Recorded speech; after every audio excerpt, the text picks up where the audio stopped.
জিব্রাইল, দেখো না আমার বান্দা কত ছোট বাচ্চার মতো কান্না করছে, কিভাবে চোখের পানি ফেলছে, কত রং বেরঙের কোন সুন্দর নামে আমাকে ডাকছে, কখনো রহমান ডাকছে, কখনো রহিম ডাকছে। দেখো না তার ডাকের কত মায়া, দেখো না তার ডাকের কত ভালোবাসা, কত মায়া দিয়ে আমাকে ডাকছে। ও ফেরেশতা জিব্রাইল, তোমার কোনো গুনাহ নাই সেটা আমি জানি, কিন্তু কখনো আমার এই গুনাহগার বান্দার মতো করে কখনো আমাকে ডেকেছো, এত ভালোবেসে কখনো ডেকেছো? আমি আল্লাহর সন্তুষ্টি পাওয়ার জন্য কখনো 2 ফোঁটা চোখের পানি তোমরা ফেরেশতারা ফেলেছো? ফেরেশতারা বলে যে আল্লাহ আমাদের গুনাহও নাই, কান্না করারও তো কোনো দরকার নাই।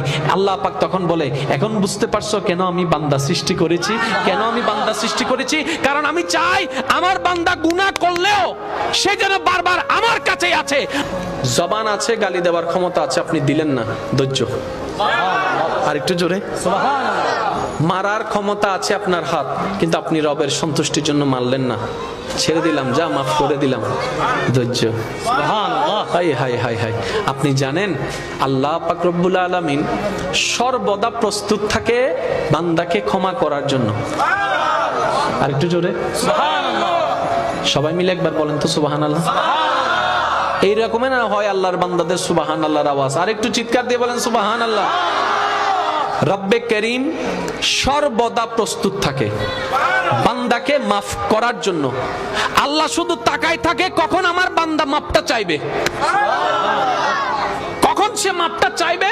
মাফ চাওয়া মানে কি? এবার আসেন বলেন ইস্তেগফার, জোরে বলেন না।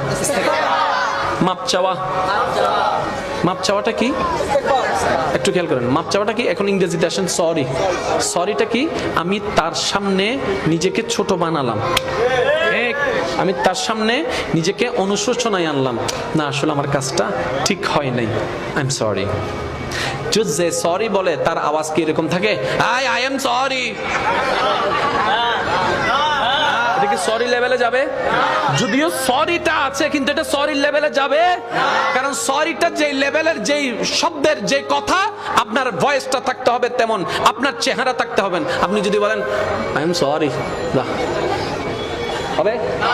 চেহারায় সেটার প্রকাশ থাকতে হবে। একটু খেয়াল করবেন, চেহারায় সেটার প্রকাশ থাকতে হবে, জবানে সেটার প্রকাশ থাকতে হবে, বাহির থেকে সেটার প্রকাশ থাকতে হবে, হাতে সেটার প্রকাশ থাকতে হবে, মনের মধ্যে সেটার প্রকাশ থাকতে হবে, অনুশোচনা সেটা আনতে হবে। এবার আপনি করে ফেলছেন জেনা, আপনি করে ফেলছেন বন্ধু বান্ধবী মিলে একটা অপকর্ম, আপনি করে ফেলছেন কোনো নেশা, আপনি করে ফেলছেন কোনো সুদ, আপনি করে ফেলছেন কোনো ঘুষ, আপনি করে ফেলছেন কোনো অন্যায়, আপনি করে ফেলছেন কোনো একটা কাজ যেটা করে আপনি গুনাহ করেছেন, আল্লাহকে কষ্ট দিয়েছেন, আল্লাহকে নারাজ করেছেন। এবার এত বছর পর আপনার মনের মধ্যে একটা অনুশোচনার বোধ জাগলো, আপনি শুধু মন থেকে বলবেন আল্লাহ মাফ করে দাও না, আল্লাহ মাফ করে দাও না, আমি চেষ্টা করব ভবিষ্যতে আমি এইরকম কাজ আর করব না।